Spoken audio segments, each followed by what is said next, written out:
Welcome, everybody. Welcome back to another episode of Mondays with Maishi. It is Monday night, just after 9 p.m. here on the East Coast, and just after 6 p.m. for those of us on the West Coast, which is at tonight's featured presenter, Naomi Lewis Afriat. And it's still sunny where she is, and by us, the sun has gone down. But tonight we're going to be talking about a really, really important emotion-packed subject here out of Lakewood, New Jersey. It's the subject of it's actually two topics. It's the topics of parental alienation and parental estrangement, which, I'm learning more and more are two completely separate things, unrelated, topics. Naomi, thank you very much for joining us. I understand that you wanted to make a disclaimer that you're not formally trained in parental alienation. In a couple of minutes, you're going to share with us what your knowledge is and how you got interested in it, or where your information is coming from, and things like that. So just before we start, I'd like to do something different and start off tonight with a word from our sponsor. Mondays with Maishi is now sponsored by okclarity.com. okclarity.com is the only online platform for wellness professionals who work with the Jewish community to be found online.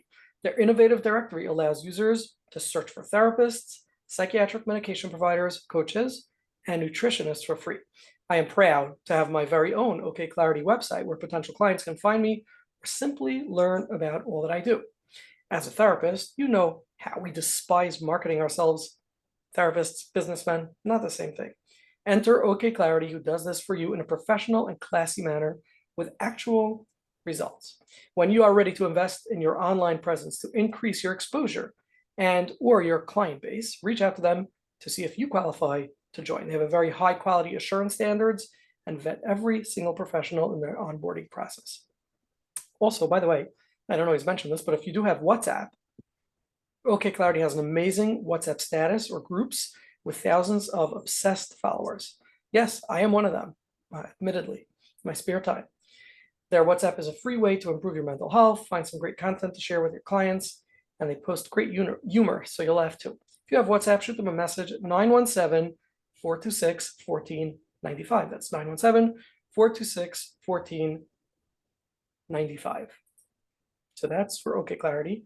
My understanding is that there are actually some people who have signed up for OK Clarity accounts from hearing about it here on Mondays with Maishi. So good for you and good for OK Clarity. Give it a thumbs up if you have benefited from OK Clarity in some way. Okay, back to Naomi Lewis Afriat. So again, thanks for joining, and we're going to discuss parental alienation and parental estrangement. Before we do, or just tell us a little bit who you are, what are your credentials, how did you get into this field, where did you pick up information or start becoming interested in parental alienation? Go, tell us. You're welcome. Okay, well, first of all, thank you for having me on. It's really nice to be here. It's nice to see all the different names. So a little bit about myself. Where do I start? I am a therapist. I'm an LCSW. I have been for about 13 or so years. I have a small practice here in California. I moved out to Los Angeles about 3 years ago at the beginning of COVID, after spending about 15 years in New York. How did I start? Where did I start becoming interested in alienation? I think friends and family, mostly. I think I saw it starting to happen to different people that I knew. I had 1 or 2 clients as well whose families were dealing with that dynamic as well. And, the more you start looking at it, the more confounding and confusing it becomes. It's just incredibly counterintuitive and confusing. And I think that if you have anything to do with it at all, whether it's from a family or a friend or even a client, you start going into it with your, somewhat well-trained intuitions as a therapist. And then you start realizing that you're completely off base and that everything you learned as a therapist is completely not relevant in situations like this with these dynamics. So then I started reading Amy Baker, Richard Warshawk, Gardner, Linda Gottlieb, Childress, all these different people. There's a ton of work around these topics. So yeah, I started reading, I started getting involved in, talking to people who were dealing with it, listening to what was going on.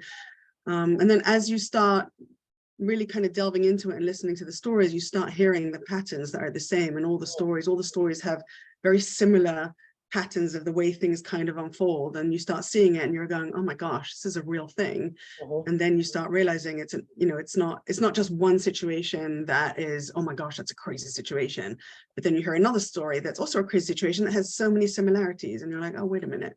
So that's kind of like what piqued my interest and what first started me on this path.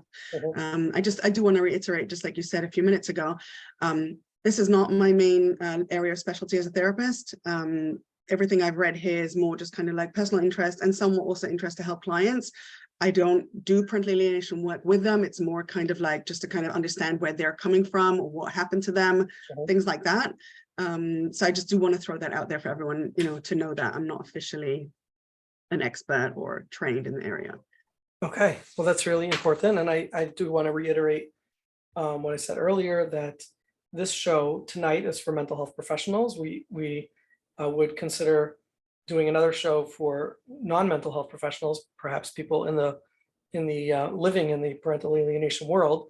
But for tonight, it's for mental health professionals. So if there's anybody who is participating who's not a mental health professional, please don't raise your hand, comment, or question. And we're all better off not knowing that you're here. So, but again, this is really for the purpose of treatment. The reason that it's for mental health professionals is because we're not talking about the topic of parental alienation. We're talking about parental alienation in the treatment of psychotherapy. Okay, so just to clarify that. Right.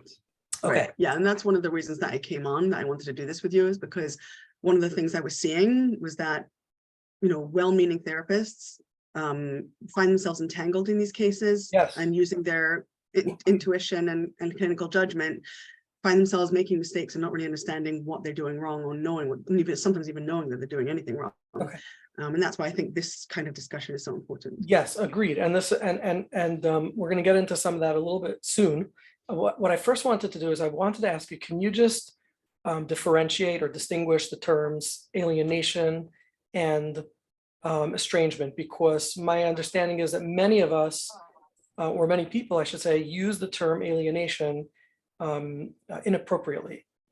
So tell us, what is parental alienation, and then what is estrangement? Yes. Okay. Really good question.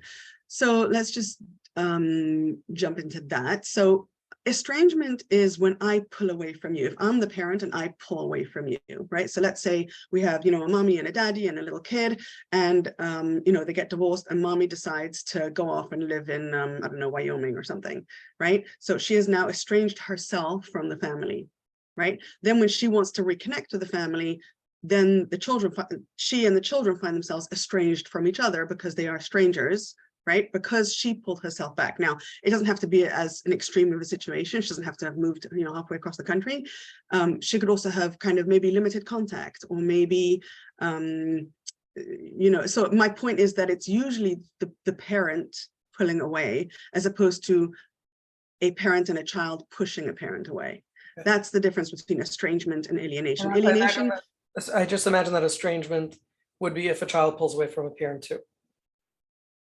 In other words, much of what we face as therapists, for those of us who work with adults, are children who want to distance themselves from their parents, again, which we'll talk about. And I'm assuming that would be called estrangement. So as adults, so people who are children of parents, right, but are age-wise adults, children, yeah. Right. So as an adult, when you know your own mind and you decide that you have an unhealthy parent and you want to pull away from them, that would be, I would like to estrange myself, right? So that's different, right? Yeah. Alienation is when it's a child that's being coerced or pushed or encouraged by another person. So I think that one of the big differences, one of the big areas that I think we should kind of highlight is, one is a child being pulled away, a young child, usually a minor child, or maybe even a teenage child being pulled away by one parent, and a child that's an adult deciding as an adult to consciously separate, or a parent deciding to consciously separate, right? One is much more conscious and the other one is much more unconscious. I think that's also an important piece to kind of keep in mind, right? So estrangement, sometimes it's appropriate. Sometimes it's appropriate for an adult child to say, my parent is unhealthy, I need to pull back, right? And with healthy boundaries or doing that in a healthy way, that's something that, therapists can guide their adult client to do, right? And that's an area, that's one of my, the reason that I'm putting placing such emphasis on this and asking this question is because I think that, at least in our community, but perhaps in the community at large, there's been so much talk about therapists alienating children from parents. And I think that oftentimes there's confusion. What's actually happening is that children are coming to their own recognition that things that happened between them and their parents were extremely unhealthy, and they want to either estrange themselves from the parents, or at least sometimes in some cases take a break from the relationship with the parents until they can manage the boundaries differently, until they can manage the dynamic differently. And is that an area that we as therapists are getting blamed and accused of doing, whereas there's really something else that's happening? I want to say yes and no. Again, I'm not an officially trained professional expert in this area, but I think that that's good that you disclaim that, because then I can be right. Because okay. Yeah, I think it's really important when having, right now, let's just talk about adult children for a minute. When you have an adult child in your office and he or she says that they want separation or space from their parent, right? I think it's really important to remember that every child needs both parents, right? And if the parent is so abusive that the adult child can't be with them, then us as therapists need to kind of help the child figure out healthier boundaries. Maybe they need to be very, very strong boundaries, but still maintain some level of connection, right? Until the child can manage a better boundary or a looser boundary, right? I think it's also really important to look at the fact, at the possibility that sometimes an adult child is sitting there saying these things, but really they're being encouraged by either their other parent. Adult children are sometimes alienated by the other parent if the parents are divorced, or I've seen this happen as well with, people that I know, where somebody got married and the new son-in-law and his family pulled the daughter away from her parents, right? So that would be, I don't know, I'm trying to remember if that counts as alienation or estrangement, because she was technically pulled away and, manipulated away from her parents. But like, that was, for the parents, it was devastating. Yes, right? I've actually seen that too, where only after it happens a lot. Only after the child got married, and I'm assuming that the in that case it's a daughter-in-law. The daughter-in-law who drew her husband away from his parents probably has a personality disorder. It's what I'm guessing, and created complexities and creates. This is one of the things I want to discuss with you tonight: is the narratives that are created and take on an entire life of their own in some of these stories, and maybe we'll get to talk about that more. Yeah, no, I agree with you. I think that usually when it happens like that, when there's an adult son or daughter that gets married and it gets pulled away by the new spouse and the new spouse and the family, usually there's some kind of serious dysfunction happening over there, and it feels really unhealthy. Right. But the story can become so real. My point is that the story becomes so real to the child that they actually become completely brainwashed and manipulated into this narrative that, like, no, your parents were bad, and everything that went wrong for you in your life has to do with all the dysfunctional things. And the truth is that all of us parents are only good enough, at best. And the stories really become real and true, and it's very scary to see that. It is very scary. So this is kind of where estrangement and alienation overlap. Just to bring it back to that. Both estrangement and alienation often, not always, but often include a lot of black and white thinking, right? So a lot of childlike, mommy is bad, daddy is good, or I don't know, vice versa, whatever it is, right? Everything he does is good, or everything she does is bad, or the other way around. And them being unable to see the complexities or the subtleties, or a little bit of or apply some mature thinking if it's an adult to say, you know what, dad yelled at me right before, 2 weeks before the wedding because he was stressed out about something. Doesn't mean he's a bad parent. He doesn't hate me. It's just that, whatever it is. Whereas her new husband or her new mother-in-law, somebody might be like, oh, your father's a terrible person, blah, blah, blah, blah. You should really take some space. Like that kind of black and white thinking is something that as therapists, we can see that, right? We can kind of look at them and look at this adult person in our office and say, okay, they're saying that their parents are terrible people. Are they able to say anything good about them? Is there any memory that they have about them that's good? Are they able to say that their childhood was good? Was that, is everything about them bad? Do you know what I mean? Like that black and white thinking is something that I think as therapists, we should be able to pick up on that, right? And when we come across that black and white thinking, for us, that should be a little bit of a red flag, both in children and in Mm. adult children, Mm. right? Okay, so you're getting a little bit into detection, which I want to talk about soon, but I did want to Mhm. ask before Yeah. about the role of therapists. You had said something about we as therapists should be perhaps helping or empowering our clients to, let's say adult clients, as you call them, to set up stronger boundaries and create stronger shifts in the dynamic between them and the so-called unhealthy parent. You know, I would think, and I don't think you meant to exclude this, but I would think that our role as therapists would be to sort of go with where the client's at and empower them to go with that. So if what they're saying is that it's so overwhelming for them that right now they need to stay away from the parent, I guess our role would be to empower them to be able to stay away from the parent. If they're saying they want to be able to have strong boundaries and be in a relationship, our role would be to help them with that. And not to exclude that we might want to explore with them when they say, I have to run away from my mother because she's so difficult. I have to run away from my father and never talk to him again because he's so difficult. To at some point explore with them whether running away is the only solution, or is there something, are they running away from themselves and being able to be more assertive and create stronger boundaries? Mhm. Is that really what's Mhm. happening? So again, I think it's really depends on timing and the place that the client's at, and there probably is room for all of that. What are your thoughts? Yeah, yeah, I agree with that. I agree with that. I think that what you just mentioned about our instinct as a therapist is to go where the client's at. I think that it's also, there's a really important piece here that sometimes we as therapists, we forget that each human being is 50% their mother, 50% their father, right? So if you help them reject a parent, however bad they may be, you're still helping them reject 50% of themselves, right? And that goes for a I mean, younger child and for an adult that's child. very metaphoric, but could you explain that in real terms that are less metaphorical? Yes. Right. So I think that, like, let's say you have an adult child. Again, adult children is definitely not my, estrangement with adult children is really, really not my area. So I'll just kind of give you my 2 cents on this. But I think that, yes, you can help them. This is where they're at. This is where they need their boundaries to be. Yes, because this is what's safe for them and this is what's right for them, while also explaining to them that we'd never completely cut off a parent. You want to have healthy boundaries. You only want to speak to him twice a year. You do that, but let's try and work towards having a better relationship. Let's see what you can do. Where is there a boundary that maybe you can engage with him in a place or a way that you do feel safe, if that feels right for you at some point in the future?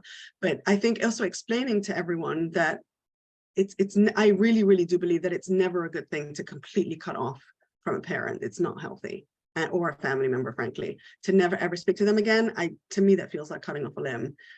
If they're unhealthy, maybe you always want to have a third party present. Maybe you want to have really good boundaries in place. But I think educating your client in that piece also is important.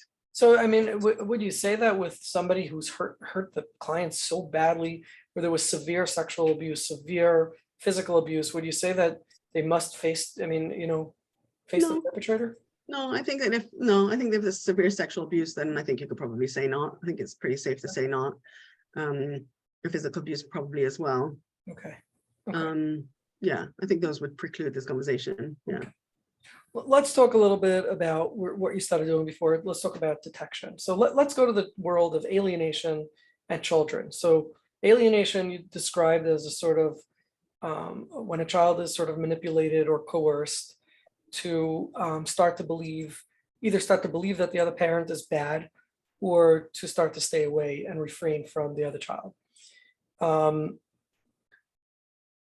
Can I add one more piece in? I'm sorry, I know I'm interrupting. I just want to add one more piece in. I think one big distinction also is that one has a choice and one doesn't really have a choice. In estrangement, the child has a choice, the adult child especially, and even if you say the younger child, it's his or her choice. This is where it gets tricky. The alienated child doesn't really have a choice. And of course, every alienated child says, oh no, this is my choice. It's not my mother's choice or my father's choice, it's my choice. Yes. Right. So that's kind of where this gets tricky. I just did want to throw that out Good. there. Okay, so what exactly does it mean that they don't have a choice? Because technically, in many cases, we see with alienated children that the parent will say, no, I let the child go for sure. You want to go to your mother? You want to go to your father? Absolutely. And then the child, is clinging to the parent because they feel guilty to leave, or they feel responsible for the parent, parentified, and they feel responsible for the parent who's sending them off, or, what exactly, how do we quantify, I suppose, whether they're allowed to or not allowed to? It's really difficult. I would say that is probably one of the hardest pieces. I think it's really, really difficult for therapists to be able to differentiate. Okay. And I think that it becomes, even more difficult when, whatever, there's just so many different dynamics involved, right? There's just so many different pieces. And I think just on face, the important part I think is on face value, hearing that a child doesn't want to go to one parent or the other, especially like in a custody divorce kind of situation. Don't just look at it on face value and assume that, oh, because Khani says she doesn't want to go to her father, then, oh, that must obviously mean that, she doesn't want to go to her father and we shouldn't push her to go, right? Like, I just think on face value, don't assume that just because she says that that's really what's happening. She might consciously believe that that's what she thinks, right? Yes. There might be much more happening underneath that. What's that? This is where it gets really, really complicated. I just want to remind everybody out there, for those of you who could turn on your videos, we love to see people's faces and make sure that there's real people back there behind them. And for those of you who have questions or comments, I know sometimes you shoot them in the chat box, but please use the reactions tab. We like interaction and dialogue. Use the reactions tab on the bottom, raise your hand, and we will be sure to call on you. Okay, let's get back to detection. Okay, so you're saying you start to see patterns, or as you call them, patterns. Did I say that right? Okay. Almost. You're guessing there. We're gonna do after the show. I'm gonna show you. We're gonna play after the recording is off. We're gonna play Elon Gold and his making fun of different accents, and he's got the British accent in there. So it's really, really, really funny. Hold your sides. We'll do that later. So we have a child comes to therapy. He's saying all kinds of negative things about one of his parents, or he's complaining that he doesn't want to go to one of his parents. I've seen cases where I've been able to tell that the complaints themselves have very, very poor substance. So a child who's complaining that he doesn't want to go to mommy or tati's house because he doesn't like the food they serve or whatever, I say to whoever's involved, well, if the child was in the family, in a two-parent family, he also wouldn't like the food that's being served sometimes, and that's not a reason that we don't have parents, or they don't like some of the rules or things like that. You hear certain things that just the substance is very, very poor. What are some signs of detection that you've seen as patterns in alienated children, where we could start suspecting that there's one parent is alienating? Right. So first of all, as I said, black and white thinking, right? So the parent they don't want to go to, let's say it's the mom that they don't want to go to, let's just say, right? In addition to them not wanting to go to, they can give you a whole litany of reasons why they don't want to go to the mom. A lot of those reasons are very flimsy, as you mentioned, Moshe, right? Black and white thinking is not just that they don't like the food, for example, which is very flimsy, but also their opinion and value judgments, right? Oh, she's not a good mother, she doesn't make good decisions. She said I couldn't do this or I couldn't do that. So again, very flimsy, but also kind of often the child takes on this kind of sense that children know, let's say normal, healthy, adjusted children, right? Know where they're up to where they're allowed to make decisions, right? I'm allowed to make decisions about whether I use the red toothbrush or the blue toothbrush, right? Whether I go to school or not is not a decision I'm allowed to make, right? So children in this type of situation often almost like parentified a little bit, like they're almost, there's a word I'm looking for, almost like overly, like unhealthily empowered to make some decisions. And you notice them starting to make decisions that are really not in their like purview, right? You hear them kind of saying that, well, I don't want to do that. And my mommy said, or my daddy said that I could, that I don't have to if I don't want to. There's a lot of that happening. Can you give an example of like a decision that a child might make? Well, often I don't want to go to mommy's house, and daddy said if I don't want to, I don't have to go. And why would that be? Why would that be an indication of?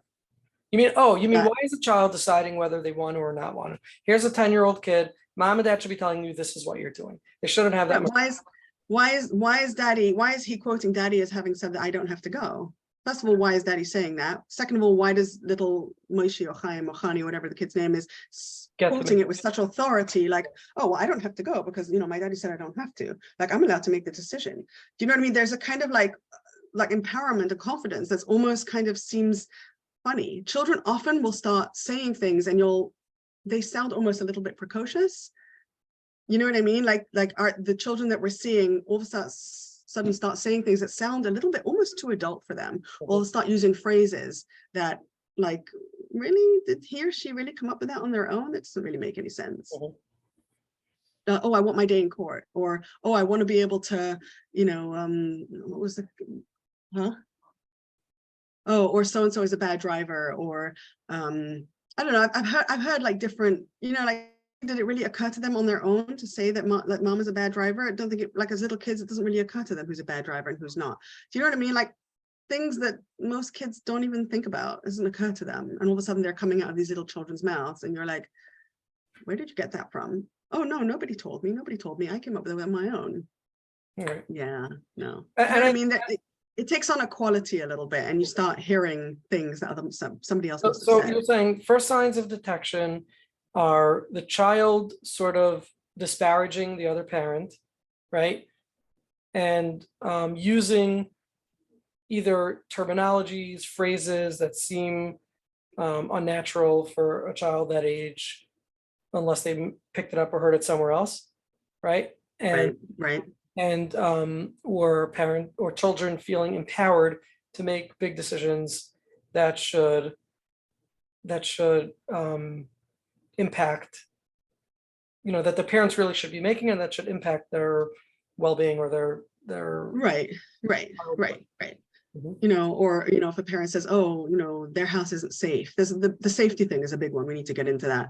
The child says, One way that often happens is that because the parent, the alienating parent, right, the parent who's doing it, they've often developed their own ideas, very entrenched ideas about safety, and they see themselves as the big protector of their children. So they project their sense of safety onto their children. Oh, the child will come home from a visitation. Oh, were you safe? Were you sure you were okay? Da, da, da, da, da. So this constant questioning is an implication that it's not safe at the other person's house. And then the child might say, oh, mommy's house isn't safe, or daddy's house isn't safe, right? And then when you ask them what they mean, they don't. This is an area that gets so complex, and yeah, I was going to go here with you, which is something like what I would call innuendos, or right, information that's passed on so sub or unconsciously to the child. How on earth can we as therapists detect? Well, first of all, I mean, let's take a step back. Just from the alienating parent, I think they're called the AP, is that right? Are they known as the AP? So you have the alienating parent, the AP, right? And the alienating parent themselves doesn't recognize that they are alienating. And I've seen so much backlash from alienating parents, like, what? How could you say that I'm alienating? I never said a bad thing about my spouse. I never told the child he shouldn't go. I never discourage it. And I think that on some level, they don't recognize that they're alienating. Is that, possible? Okay, so I would say yes and no. I think there's a few different things that are happening. First of all, when an alienating parent is unhealthy themselves and they're unable to see where they end and the child starts, right? There's like this enmeshment happening, and they'll use the child as a confidant. They'll there's a parentification of the child, there's an adultification of the child, right? Or an infantilization of the child, right? There's all these kind of these things that happen that prevent a child from being able to just be whatever they are, whatever age it is that they are, right? So the parent to see where they start and they end, so they're kind of spilling over onto the child. So is that intentional? Are they intentionally alienating? Maybe not. I think that in maybe I'm looking at severe cases where the parent knows darn well that most of the things they're saying aren't true. Remember also that, like, let's say a parent doesn't say it to the youngest child who's 5, let's just say, right? But there's an older child who they confide in. This is very common, by the way. Often I've seen this in single parent families, either when it's a single parent due to death or divorce, right? So if it's a father, the older daughter becomes like there's an unhealthy relationship with the older daughter. And I've also seen it with where the mother became widowed and became overly close to the son. So both of those are overly enmeshed. We call it emotional incest, right? So there's this kind of weird, unhealthy relationship happening over there, right? And the result of that can be all sorts of unhealthy things. But then you have now. Do many of those children not get married? Have a hard time getting. Either they don't get married, or they get married and then get divorced, or they get married and have unhealthy marriages, or they get married and the new spouse feels like a third person in the relationship. I've seen that very often. I've seen that multiple times happen. And the new incomer, the new wife or the new husband, right, can't quite understand why they can't get footing, right? Because the mother and the father and right, it's just this weird dynamic and they can't quite figure out what's happening. Okay. So let's say that happens, right? And now adult child, let's say, Ari or Khani is the adult 20-year-old child who's now super close to the mother or father, and he or she starts not wanting to go to the other parent. Little 5-year-old sees that and hears them talking. So it might not even be the parent directly doing it to the little 5-year-old. It might be them copying an older sibling, right? A lot of times that's what happens. The parent only really needs to affect a couple of the older ones, and the older ones will affect the younger ones. It doesn't even need to be that overt. Now, as to whether it's to my point, to my point, the parent doesn't even recognize that he or she is affecting the younger child vis-a-vis alienation. They don't, they might, they frame it for themselves as they're protecting. Most, they'll say, I was just protecting my child. If they ever even acknowledge that they did anything, I was protecting my child. They needed to be protected. My ex-husband or ex-wife was this terrible, terrible person. They abused me or didn't abuse me or blah, blah, blah, blah, blah. And I need to protect my children. I need to protect my children. And that's kind of like their, their resounding, lamplight of value, their moral high ground that they carry, you know what I mean? Their torch of moral justice, right? That's kind of like, but that, and those are the those are the cases where they even acknowledge that they did anything. Oftentimes it's much more subtle than that, right? And I mean, I bet, I don't know, I find it hard to believe that parents really don't know. I think it's at some point they kind of buy into their own narrative so strongly that they kind of lose sight of what's real and what's not. So yeah, at that point maybe they lose sight of what's real.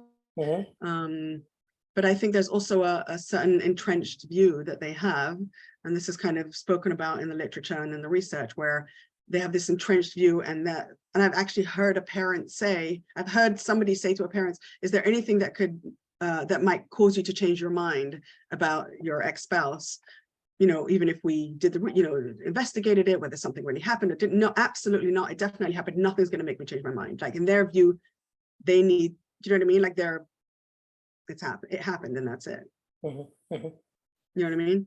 When I say it, I mean allegations of abuse and things like that usually, which they often fabricate, and then because of that they need to protect their children, which is then how they do that. So I think one of the things I'm really struggling with here is we hear information from a child.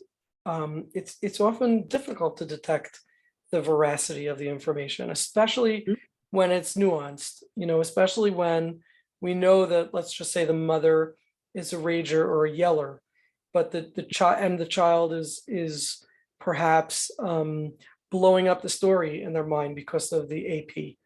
And we know it's true. We don't know to what degree, or we know it's true, but we don't know if we would categorize it as abuse. The kid just pushes it over that edge, through their narrative. How do we detect when a parent is so healthy that it's really okay for the child to abstain or stay away to some degree, or when the child's sort of fabricating their own story that because of whatever reason they have to because of the other parent? Are there more signs of detection that you can clue us in on? There are more signs of detection. Okay, so we talked about black and white thinking. We talked about the over-empowered kind of precocious talk, right? We talked about that. I think there are other pieces. For example, what often happens is when the alienating parent encourages the child to reject the other parent, right? Either subtly or more, obviously, they'll usually encourage them to reject the rest of the family as well. So it's not just, oh, your mother that you can't see. It's also your grandparents, your aunts and uncles, your cousins. You can't talk to any of them because they're all bad by association, right? That often happens too. It's usually not just the father. Now, let's just say for a second, right, that there's allegations of abuse. Let's say physical abuse. Let's keep it nice, right? Not that that's nice, but let's just say, right, there's allegations of physical abuse. Let's just say that the mother is somewhat physically abusive, right? And dad is worried about her, and both dad and mom, and let's say dad is a normal, healthy person, and he's worried for his children, right? He would still want them to have contact with the cousins from the mother's side. He would still want them to go and see the grandmother. He would still want them to go and visit, an uncle and aunt in, I don't know, Baltimore or whatever, or go to a cousin's wedding or whatever it is. No, wouldn't you think? Right? An alienating parent is kind of like, absolutely not. I need to have control over you. You cannot go to that wedding. If you go to the wedding, they're going to come to you. They're going to say to you, so-and-so's going to be there. Blah, blah, blah, blah, blah, blah. There's this kind of like, oh, no, you can't. Like, do you know what I'm saying? There's a different energy to that. And I think that that's another piece, right? You can ask a child, oh my gosh, yes, so your daddy's really bad. He yells at you when you come. Oh, that's, right? And then you know, you can mention, oh, do you have cousins? When was the last time you saw them?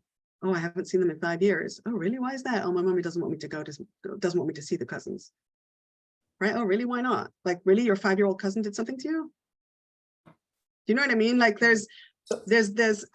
think also when you talk about detection for therapists, like, unless you're a trained parental alienation therapist doing reunification or trained child evaluator looking to evaluate as to whether this is happening or not, it's not really your job to decide whether this is happening or not. I would say you might start having a hint that something is happening and something doesn't quite feel right.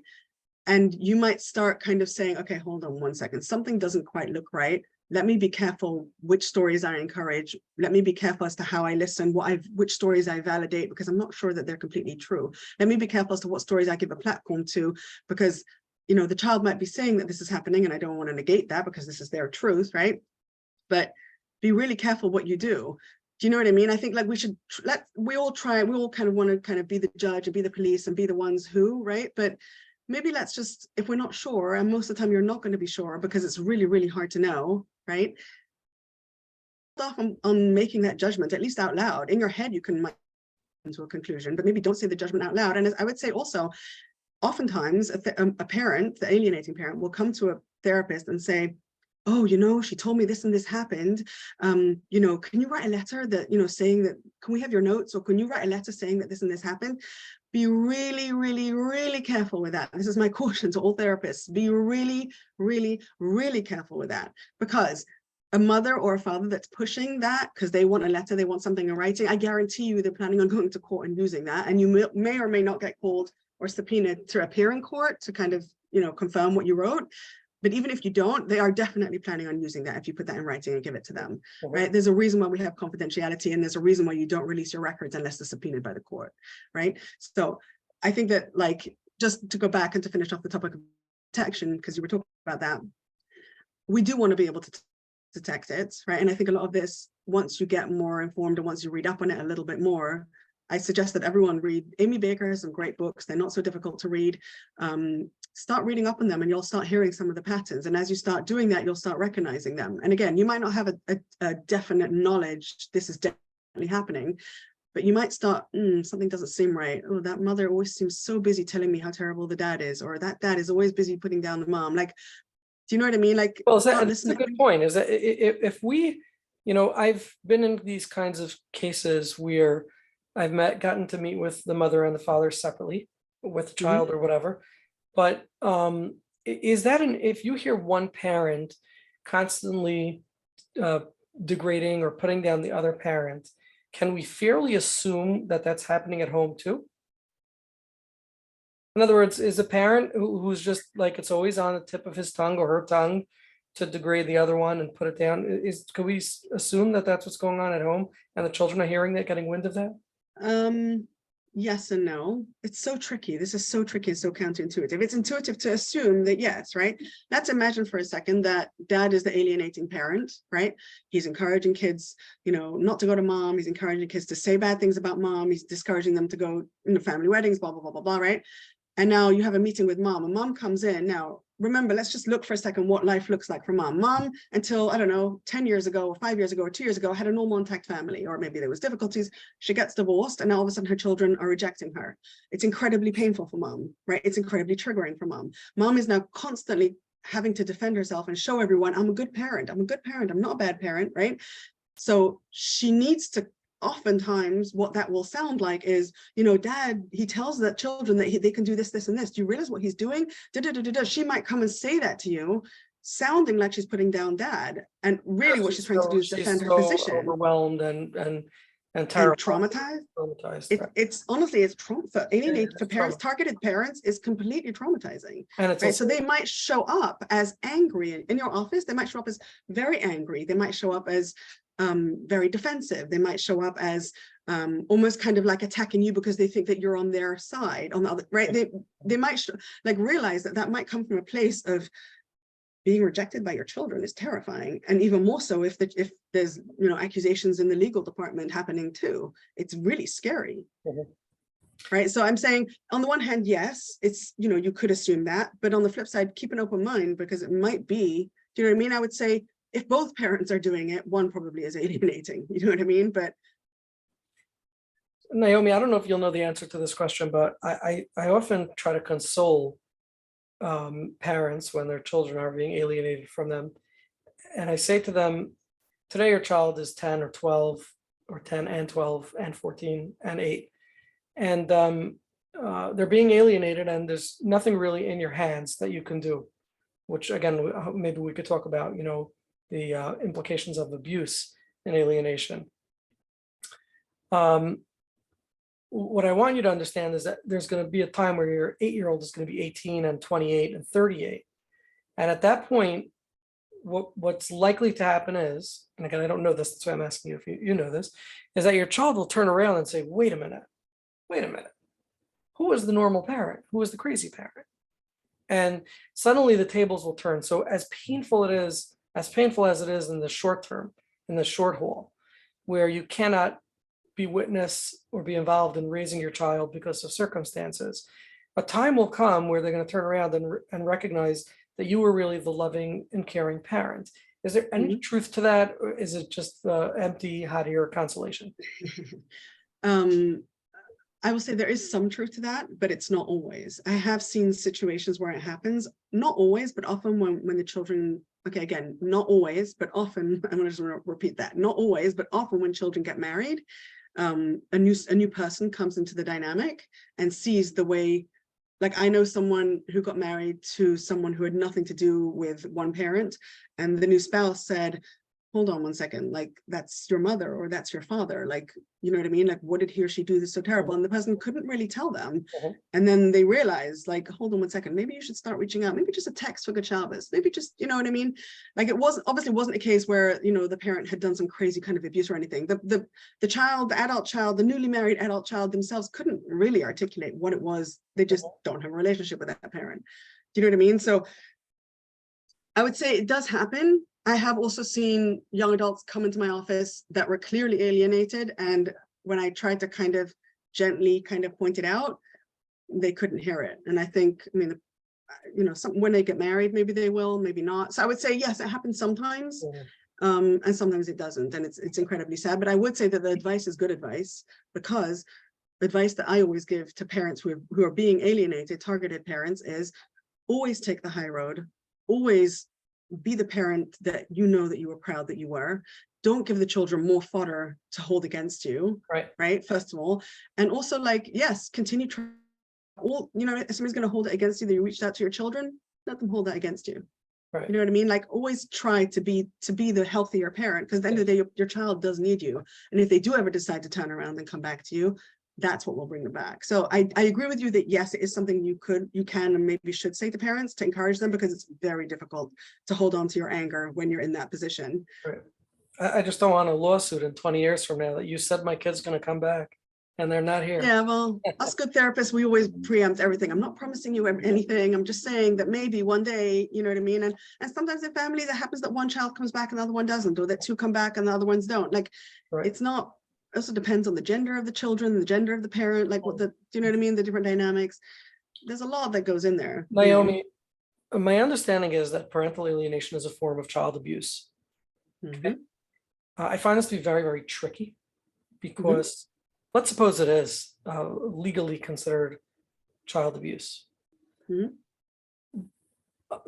child, however, is still under the impression that the other parent is bad. So it's like there's a pickle now that's created, right? You're telling me the courts are saying we have a gun to your mother's head. You have to send the child to your father, to his father.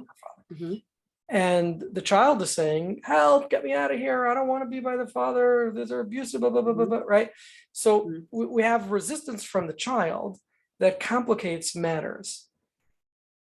How do we navigate this abuse of parental alienation with the conflict that gets set up if we send the child to the alienated parent, if my question's making any sense? Yes, I think the question makes sense. The part that you're missing is the legal piece. There's almost always a legal piece in this, because divorce has custody orders, right, from the judge. And when those custody orders are not met, because Moshe and Chaim and Chani don't go to their parent, the parent will usually try and get their custody orders enforced, they'll end up in court, blah, blah, blah, right? So often what will happen in extreme cases, what will happen is that the judge will order, if the judge orders the children to go, either the children won't go, in which case they get dragged back to court. Order the children to go sounds like a steak sandwich when they're taking from a takeout. With mustard on the side, yeah, right. Yeah. So usually the judge, I mean, I've seen it happen where the judge makes an order and said the children have to visitation or have to go and see the dad or the mom, whatever it is. The children then usually refuse to go, and then they have a whole, they could sometimes spend years going back and forward, going back to court, etc., etc. There are situations where what happens is where the judge will move to enforce custody orders, which means that if children don't go, then the other parent could face penalties or jail time, whatever it is. Yes, so then you end up with children who are terrified of the other parent, who don't want to go. So then there's different options. There's something called reunification therapy, which is a very specific type of therapy. So the judge will usually order reunification therapy with the order to go and visit the other parent, right? Which means that they're in a certain very specific. But it's if you have a resistant child, that's the problem.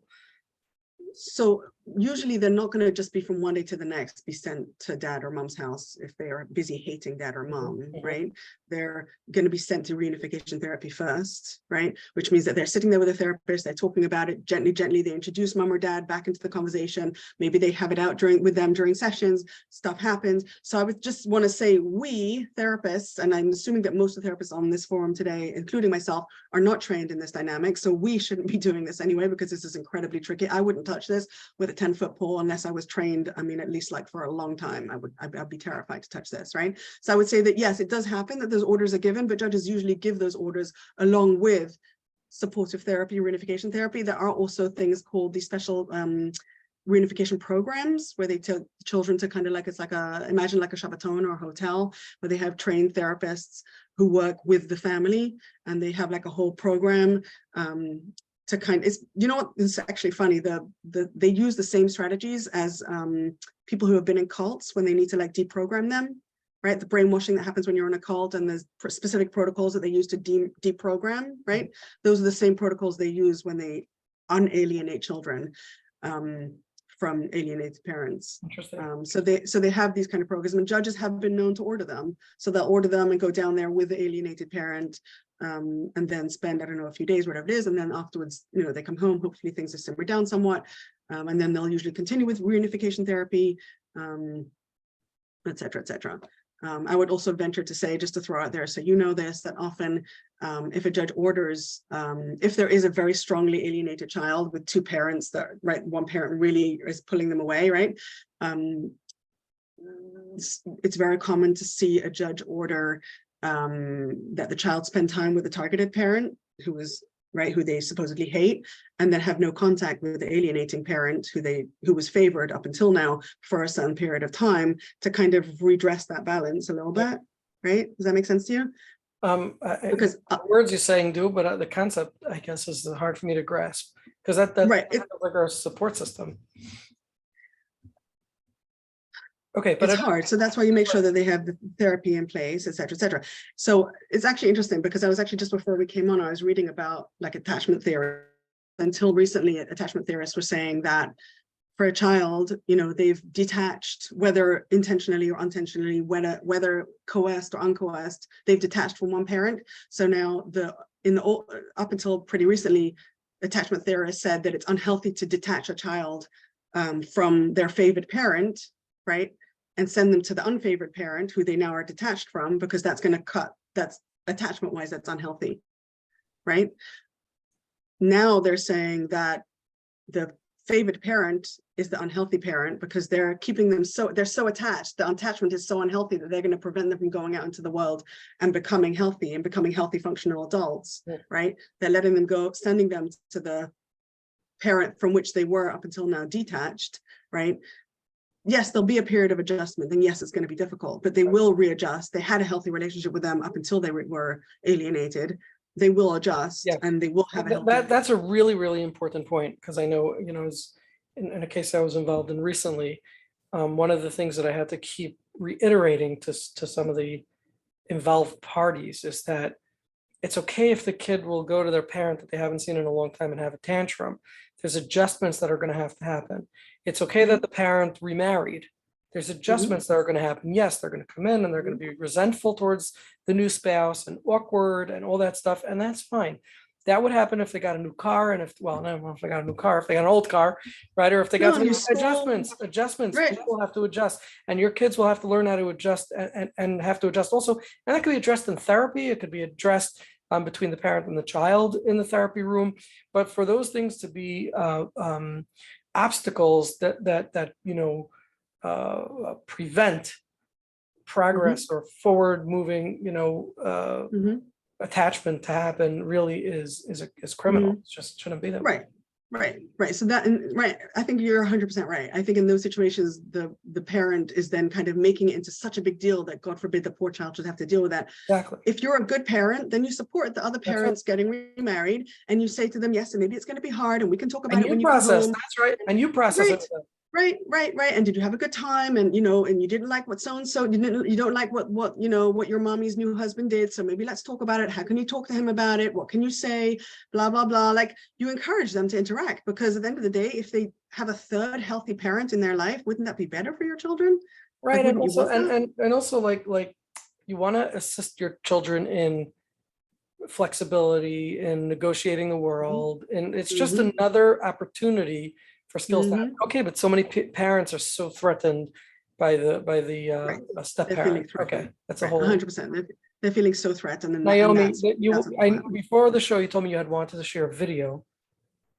Yes, Can we do that? What is the video on? Just tell us what it's about. Well, yeah, let me just intro. So I mentioned Amy Baker before. She's written quite a few books on the topic. And so just so you guys all know, a lot of the books are kind of these heavy, enormous, scary looking, terrifying, like textbook kind of things that frankly I order and then sit on my shelf collecting dust. No offense to anyone, right? Her books are actually thinner and much easier to read. So I recommend, if anyone does want to get reading on this, that's personally where I would start. She has her stuff. She has done a ton of research. She really, really knows her stuff. And she's going to talk about different ways. Let me just see, make sure I got this right. Give me 1 second. She's just going to kind of talk about different symptoms that you might see in alienated children, that things that you might come across. So yes, I think she's great. And again, if anyone ever wants to read up on this, I would suggest just type in her name, you'll come up. There's a ton of books. So is it okay if I share my screen? Sure. Okay, so just give me a thumbs up that you can hear. So I like to make the distinction between parental alienation on the one hand, which is a set of strategies that a parent uses to try to turn the child against the other parent. Parental alienation syndrome is the resulting response in the child. The alienating parent is the parent who's exhibiting parental alienation. They get the ing, alienating. They're the active parents. They're doing something. The other parent I call the targeted parent. I want to give you a deep clinical picture of the 8 behavioral manifestations of the parental alienation syndrome as defined originally by Richard Gardner. He's the genius, in my opinion. So the first behavioral manifestation is the campaign of denigration, and I just sort of boiled that down to everything mom does is stupid and I never loved her. Parents who were once loved and valued seemingly overnight become hated and feared. This often happens so quickly that the targeted parent cannot believe what happened to their child. Their loving child turns into this hateful, spiteful person who refuses to so much as share a meal. You show them that picture, you say, well, you're telling me you never had a good time, you never felt close, but look, you look sort of close in that picture, or you're smiling, it looks like you're having fun. And what does that child say? I was just pretending. I wasn't really having fun. Dad said he would spank me if I didn't smile. So they just completely rewrite history. They can't admit that they ever had any good feelings for that parent. Wouldn't go into the therapy room with her dad, and the therapist said, well, tell me why. Why won't you even step into the room with your father? And she wrote, 1, I hate Kevin. 2, I hate Kevin.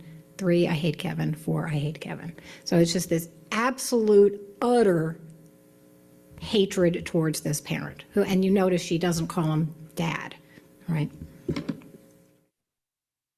So the second manifestation is weak, frivolous, and absurd reasons for the campaign. And you could sort of sum that up as, Dad slurps his soup and made us go to Disney World. What a terrible dad.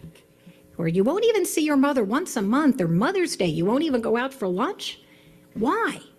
And the answers they give are weak, frivolous, and absurd. Okay, here's a dad. I said, tell me about the reasons. Why does your son say he won't see you anymore? Quote, you make me eat bad food and you never put me down for my nap on the couch. Manifestation 3, lack of ambivalence about the alienating parent. Now, it's a truism of development that kids have ambivalence, mixed feelings, about everybody in their life, including their parents. Even the best parent in the universe disappoints or frustrates their child. So it's normal for children, even with parents that they love and adore, to be angry at them, to be frustrated with them, to be hurt, all right? But if you talk to an alienated child, they talk about the alienating parent as if that parent is absolutely perfect and above reproach. It's an abnormal lack of ambivalence. You ask an alienated child, tell me one bad thing about Dad in this case. One thing. He must do something you don't like. One little smidge of a thing. And they're like, nope, can't think of anything. And then the reverse is true.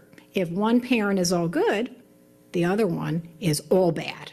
So nothing good. They can't think of anything good about that other parent. Nothing. They're a bad cook, they're a bad house cleaner, they're bad this, they're bad that, they're bad at everything.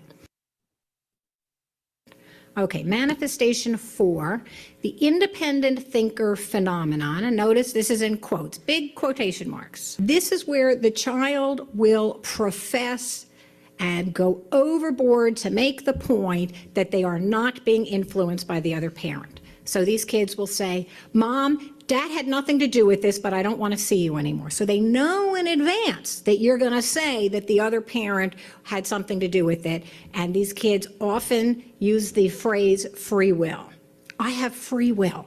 This is a quote. My daughter will frequently say things that she tells me are her idea, and she will say she has free will. She tells me that when she doesn't call me, that it's her fault and not her father's. So again, they're just sort of going out of their way. Manifestation 5, absence of guilt about the treatment of the targeted parent. The alienating parent basically gives the child permission to break your heart. And these kids appear, and I say appear because in my research with the adults who lived through this long enough to talk about it and tell me they did suffer guilt later when they realized what they had done. But as children, they appear to have no guilt. They will say, oh, well, I took that $200 gift from Mom, but I didn't have to say thank you. She only did it to look good for the judge. So they just find ways of not really acknowledging the humanity, the normal human courtesy that you would want to give another person, let alone your parent.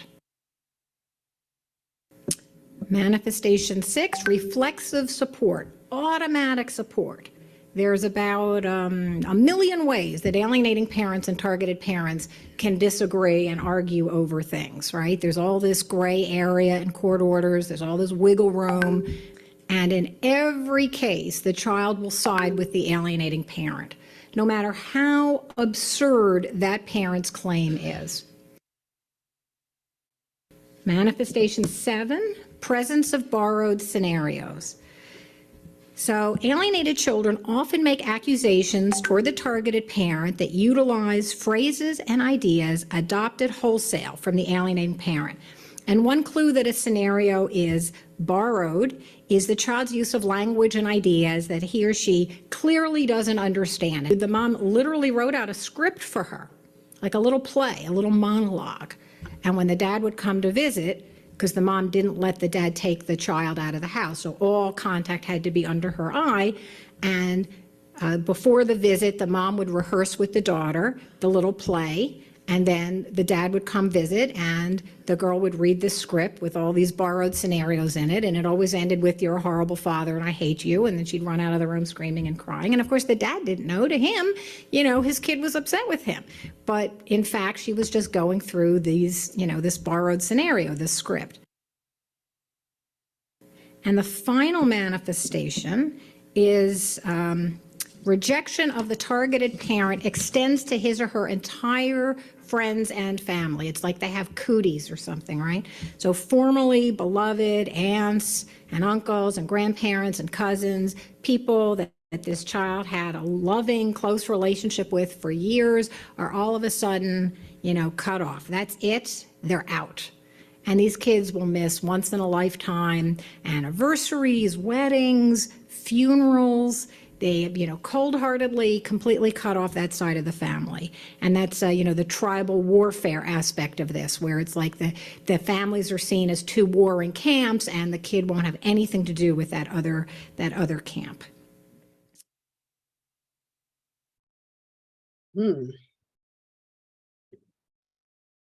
Okay, well, she covered some things that I mentioned, but there's also some other things that I didn't mention. Interesting, right? Quite informative. Yeah.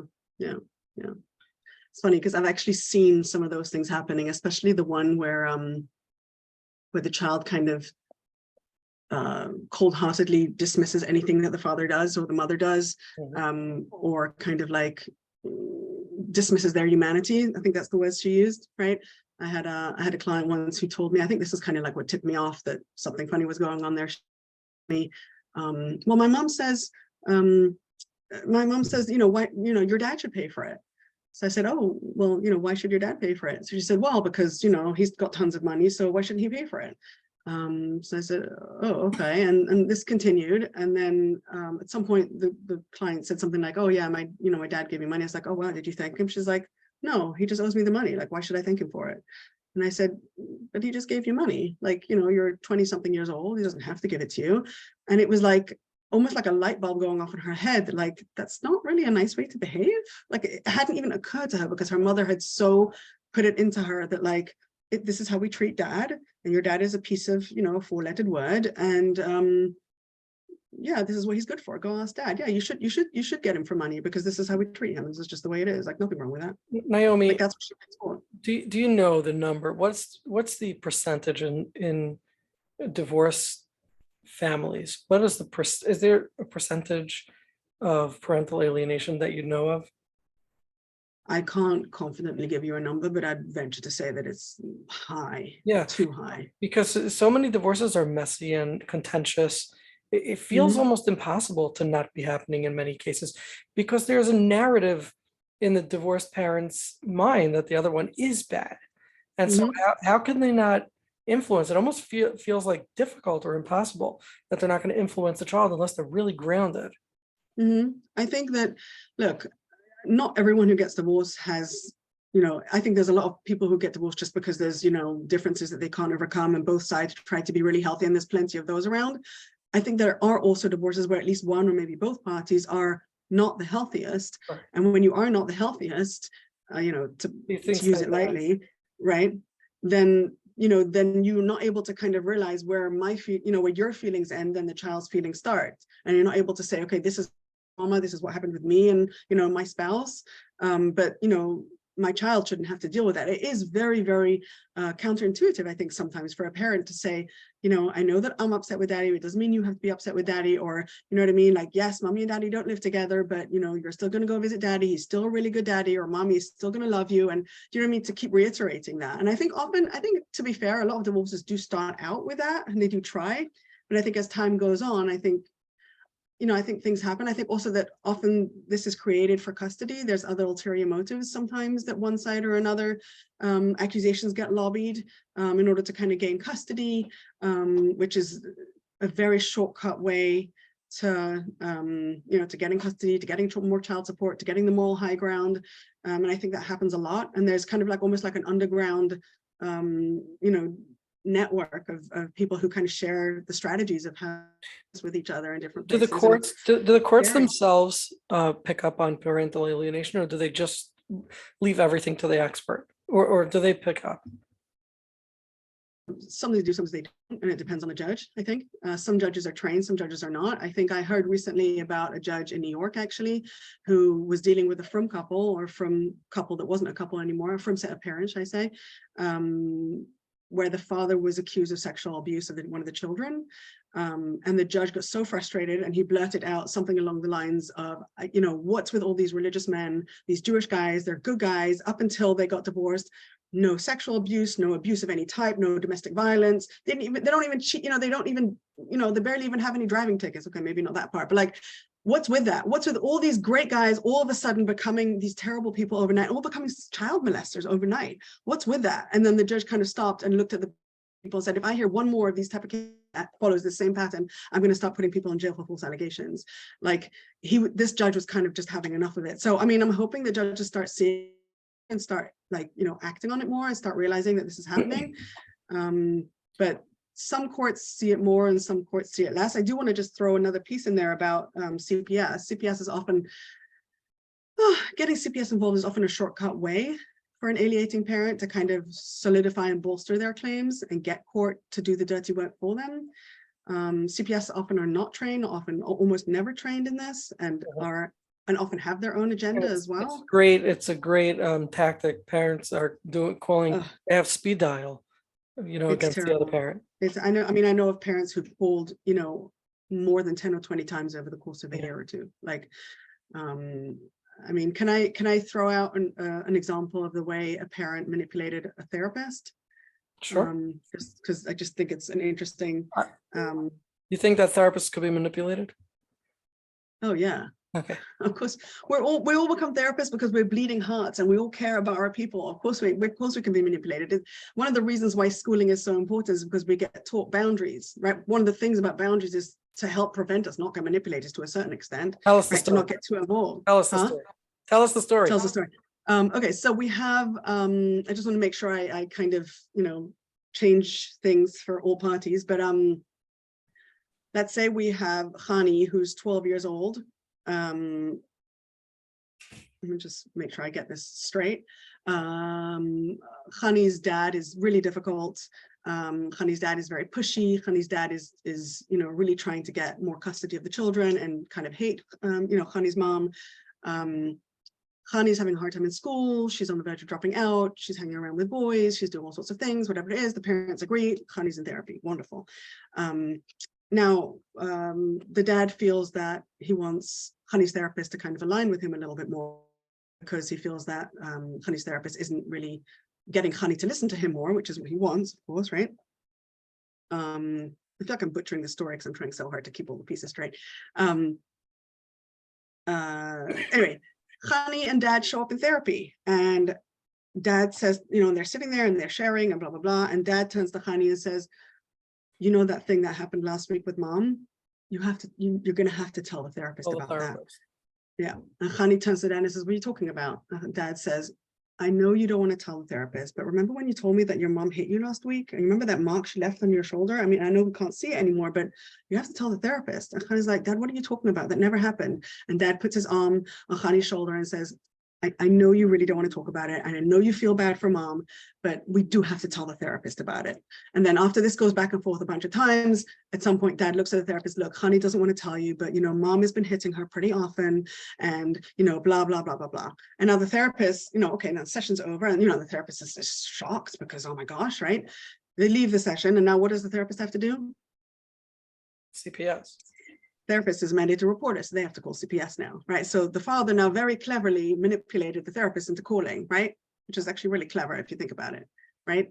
So my advice for that particular scenario, I would say to parents is, I think everyone, I mean, I guess maybe not everyone here has had the unfortunate experience of having to call CPS, but there are ways to call CPS that hopefully you get trained in.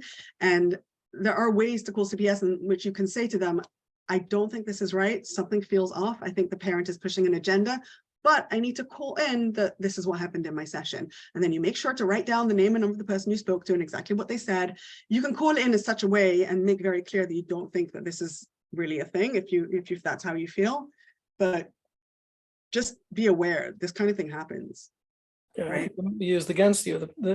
If you don't report, then the father can use it against you too.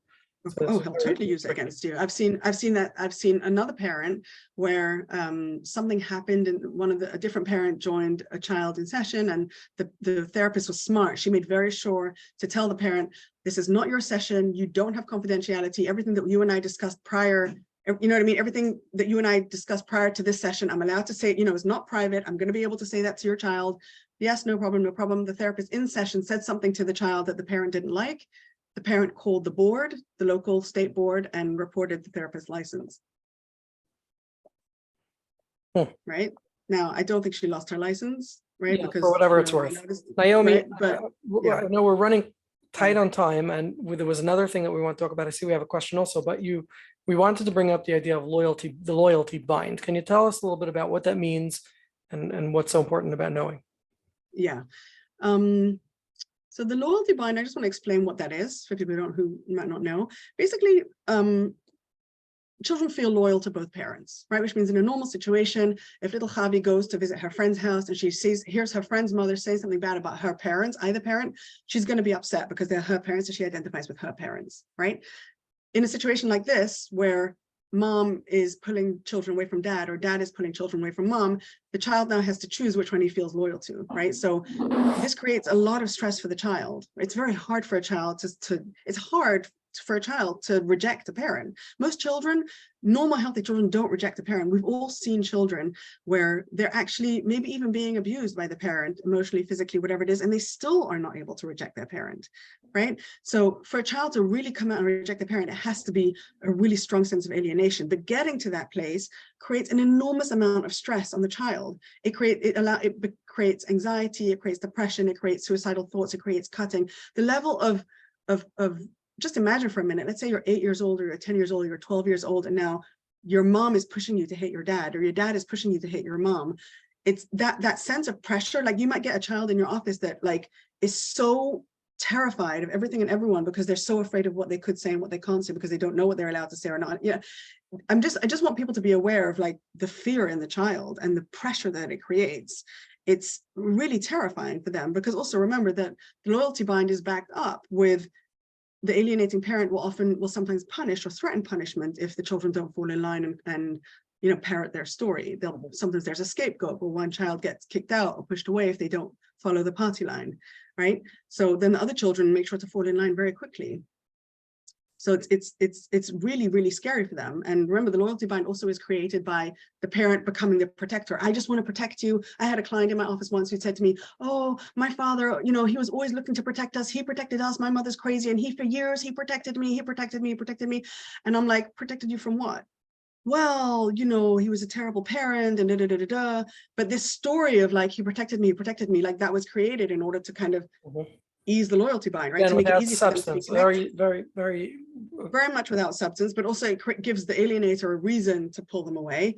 But it kind of it makes it right, it smooths it for them. But again, the child initially was stuck in this, right in the beginning, that child was stuck in that place of mom's not bad. She never hit me. She's fine. Why is dad saying these things? I don't understand. And I want to go see mom, right? So why are they pulling me away like this, right? That conflict, there's a very big inner conflict that happens for children. And I can't begin to tell you the level of damage that you do to a child. It's so selfish to do that to a child. It's cruel, yes. right? So I just wanted to kind of throw that out. The therapist, you guys might find that in your office as well. Okay. And giving the child resources and teaching them how to cope with some of that is important. Let's take a question from Moishi Fan. Go ahead, Moish. Good to see you. Very nice to see you. Hi there, nice to see you. Hopefully to collaborate for a minute. Interesting case that just on what you just shared about.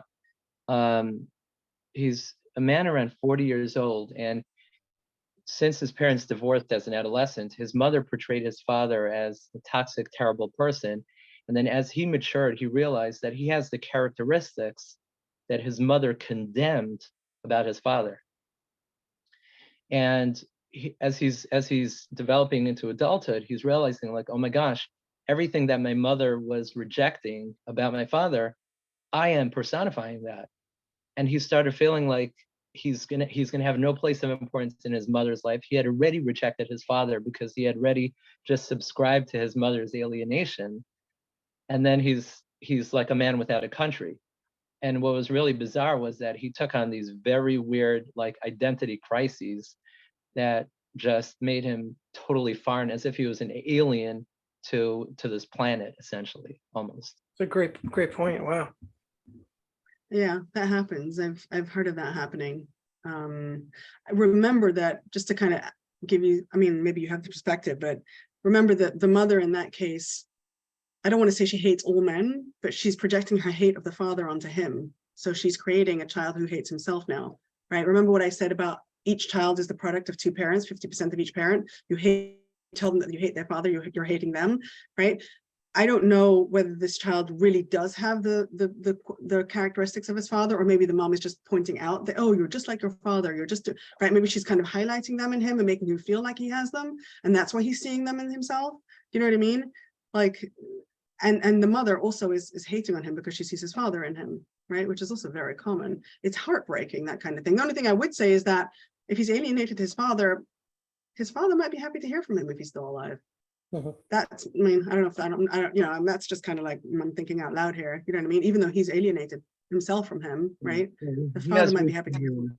Yeah, he has reconnected, but because his father remarried, and he started off on the wrong foot with the stepmother. Right. So now to reintegrate, it's like a whole challenge. And just having the same visual appearance as his father, that's like, oh my God, like my mother hates my father and I look like my father. So, where does that leave me?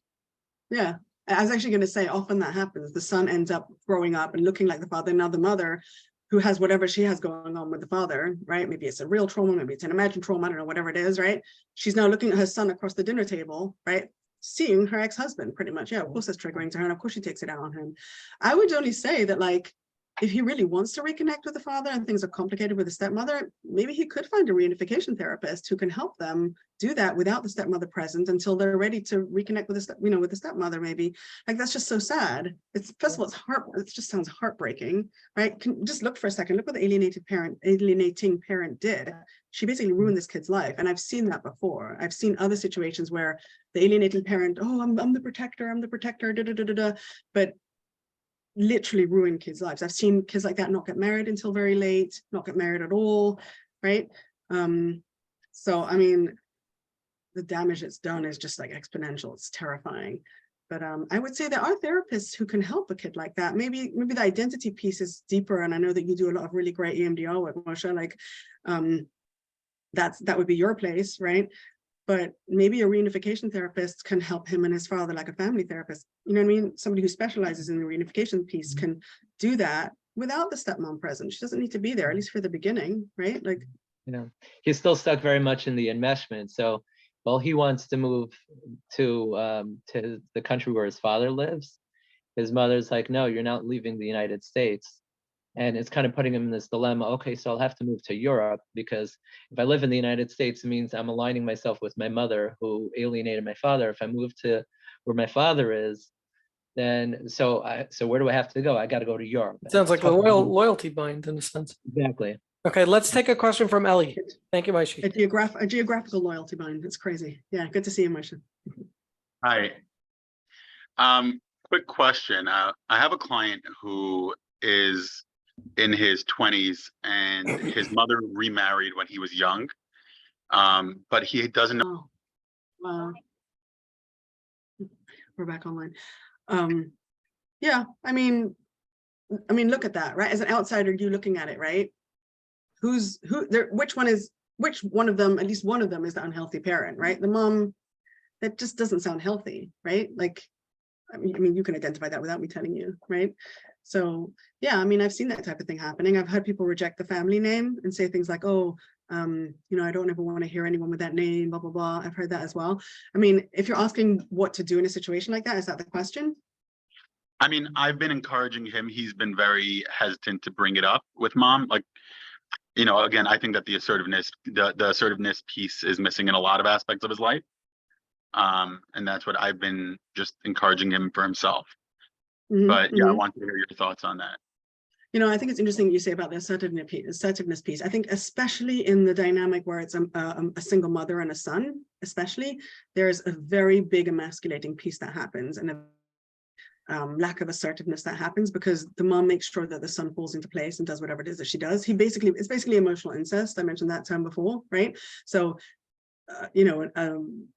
son basically has to do what mother says, right? She becomes an extension of him, like this, a pseudo husband, right? Yeah. I would say in a situation like that, I'm just kind of wondering again, I don't want to like sound like I'm giving people advice here, because this is not my main area of expertise. I happen to know quite a bit about it. So I just want to, I'm not giving anyone advice. I would just wonder what would happen if you were to kind of encourage him to be more assertive in other areas of his life, right? So he can start having that sense of mastery and confidence at work or with friends or with dating, or I don't know, whatever it is, right?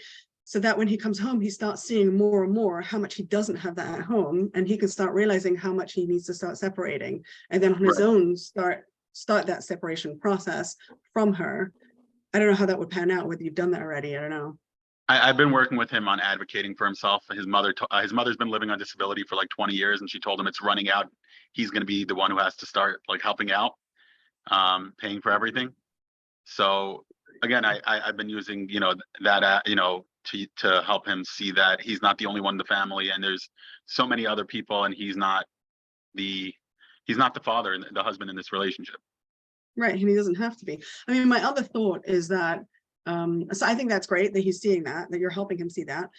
The other thought that I'm having, and I this is easy to say, less easy to do, is most alienated parents who've been pushed away, the targeted parents, would die to have a phone call from their alienated child. And it doesn't even matter what has happened in the meantime, almost, right? I've seen kids who've testified against parents in court, like false testifying in court under oath, right? With the result that parents had terrible consequences, still be happy to hear from their alienated child. So if there's any way you can maybe have a third party, or encourage him to reach out, even just a text message or something, and then say to him, like, you're scared, you're afraid, I understand, you have all these thoughts in your head, you don't know what's true. Maybe there's a third party, a therapist, reunification therapist, somebody else who can help you reconnect in a safe space. And I don't know if that's an option, but like, I just, Right. He was thinking about like doing a DNA test, and I was saying how it's you have your mom here, at least ask before you go for a DNA, like to try to find his dad. He doesn't know anything about him.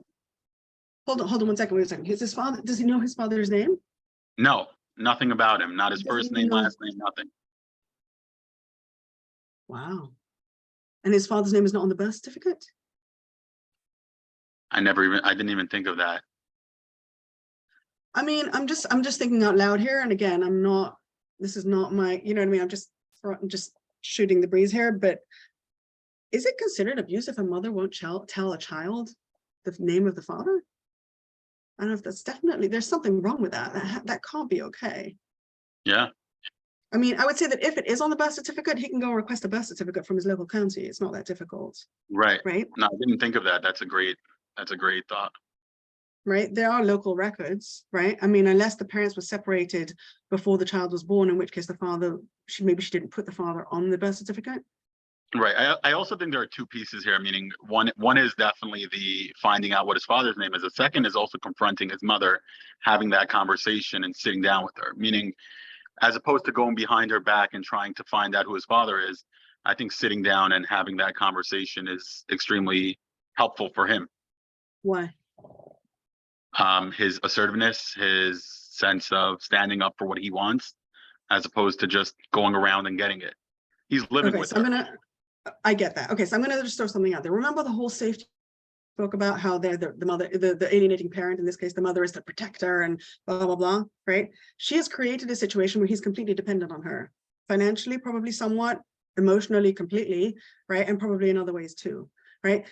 And remember that they have, what Amy Baker just said about the warring tribals, the alienating parents often have they're not always, but often a little bit either narcissistic or borderline. There's usually like some kind of pathology in the personality disorder arena, right? Which means that they see very black and white. It means that they, it's either you or me, right? There's often a lot of that, right? So like, realize what you're asking him to do. You're asking him to potentially challenge his only area of safety now.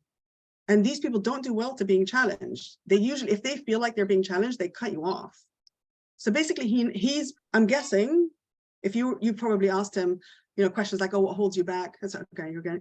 What holds you back from, from sitting down and challenging your mom? I'm guessing he's probably said that he's afraid. When you ask him what he's afraid of, I'm guessing he's afraid of her anger. What would happen if she got angry with me?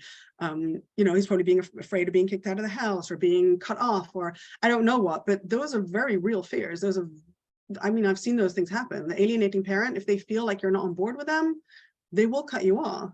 So that's a very real fear. And I don't know if I would probably say encourage him to go and do his own thing first before he sits down. I think his mother needs him more than he needs her. His mother's dependent on him.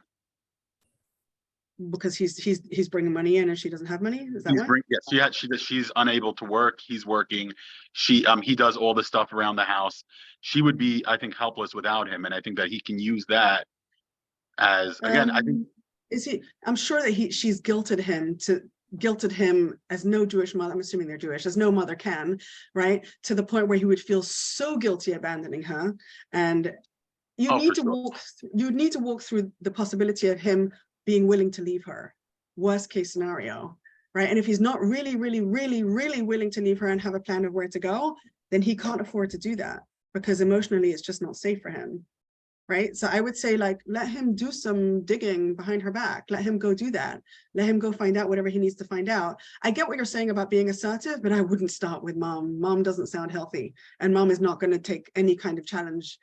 You know what I mean? She's just not going to take it very well. And it's going to result in. He also remember that alienating parents are very entrenched in their mindset. In their mindset, they have to create this alternate view in order to be able to continue seeing themselves as a good person. I'm not evil. I'm not an alienating parent. I was just trying to protect. They have to continue this view and this theme. You know what I mean? Because if they don't, then what kind of person am I? I'm disgusting. Okay, Naomi, I Right? really, really appreciate you taking the time to come on with us tonight and shed some light on the area of parental alienation for us therapists, so we can get some sense of just the concept and what we're looking for, how to detect what the meaning behind some of this behavior is, what some of the risks are. Thank you for coming on. Thank you for sharing of yourself, of your time for the mental health community. And you keep saying that this isn't your area of expertise. Well, then what is? What's round 2 going to be about? It's an area within the area of addiction. So Okay. I'll leave that as a teaser. And if you ever want me to come back, then you'll advertise that and people can come back on and see whatever else, the other things that I do. Okay. Thank you. Yeah, Naomi yeah. Afriat, thank you for coming on. Hope to see you again. You're very welcome. It's good to have everyone here. If anyone wants to reach out, not because I'm the professional, because I'm the expert in this, but if you reach out because you want information and you want me to try and point you towards resources or point you onwards, either for yourself or for a family that you're dealing with, I'm very always, happy to be helpful if I can. My email is not that hard to find. Moshe has it. So yeah, thank you all for joining. Okay. Good night, everybody.